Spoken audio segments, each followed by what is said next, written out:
नमस्कार, मैं हूं नमन शर्मा और आज हम चर्चा करेंगे कि हर साल दिवाली से पहले दिल्ली की वायु गुणवत्ता, जिसे हम कहते हैं एयर क्वालिटी, इतनी खराब क्यों हो जाती है। इसके पीछे कई कारण हैं, जिनमें पराली जलाना, पटाखे और मौसम के बदलाव शामिल है। आइए विस्तार से समझते हैं। पंजाब, हरियाणा और उत्तर प्रदेश के किसान हर साल खरीफ की फसल, विशेषकर धान की कटाई के बाद खेतों में बचे अवशेषों को जला देते हैं। पराली जलाना आसान है, सस्ता तरीका है, लेकिन इसके भारी मात्रा में धुआं भी फैलता है। प्रदूषण तत्व हवा में फैल जाते हैं, जो हवा की गुणवत्ता को बेहद खराब कर देते हैं। सरकारें पराली जलाने पर प्रतिबंध करती हैं और इसके वैकल्पिक उपाय भी सुझाती हैं, लेकिन किसानों को उन उपायों को अपनाने में कई चुनौतियों का सामना करना पड़ता है, जैसे कि उच्च लागत और सीमित समय। दिवाली के दौरान भारी मात्रा में पटाखे छोड़े जाते हैं, जिससे हवा में सल्फर डाइऑक्साइड, नाइट्रोजन ऑक्साइड और अन्य हानिकारक कणों का स्तर बढ़ जाता है।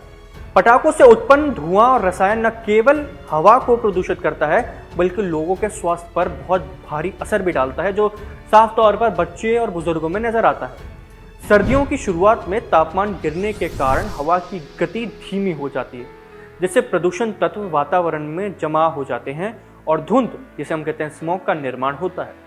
ठंडी हवा प्रदूषकों को उपकारी वातावरण में फैलने नहीं देती, जिससे जमीन के पास वायु गुणवत्ता और अधिक खराब हो जाती है। दिल्ली में वाहनों की संख्या बहुत अधिक है और वाहनों से निकलने वाला धुआं वायु प्रदूषण का एक बड़ा कारण है।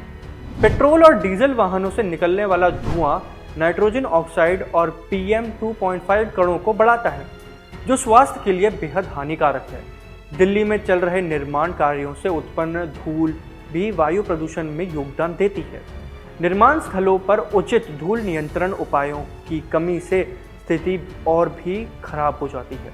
हर साल दिवाली से पहले दिल्ली की वायु गुणवत्ता में गिरावट कई कारणों का परिणाम है, जिसमें पराली जलाना, पटाखों का उपयोग, मौसम के बदलाव, वाहन प्रदूषण और निर्माण कार्य शामिल हैं। इस समस्या का समाधान सामूहिक प्रयासों से ही संभव है, जिसमें सरकार, नागरिक और किसान सभी को अपनी भूमिका निभानी होगी। प्रदूषण कम से कम करने के लिए हमें जागरूकता बढ़ानी होगी और पर्यावरण के अनुकूल उपाय अपनाने होंगे। तो ये था एक छोटा सा एनालिसिस, जहां हम समझ रहे थे कि दिल्ली में दिवाली से पहले ही और दिवाली के बाद इतना धुआं क्यों बढ़ जाता है। फिलहाल के लिए सिर्फ इतना ही। देश और दुनिया की तमाम खबरों के लिए आप हमारे चैनल को सब्सक्राइब करिए। मैं हूं आपके साथ नमन शर्मा।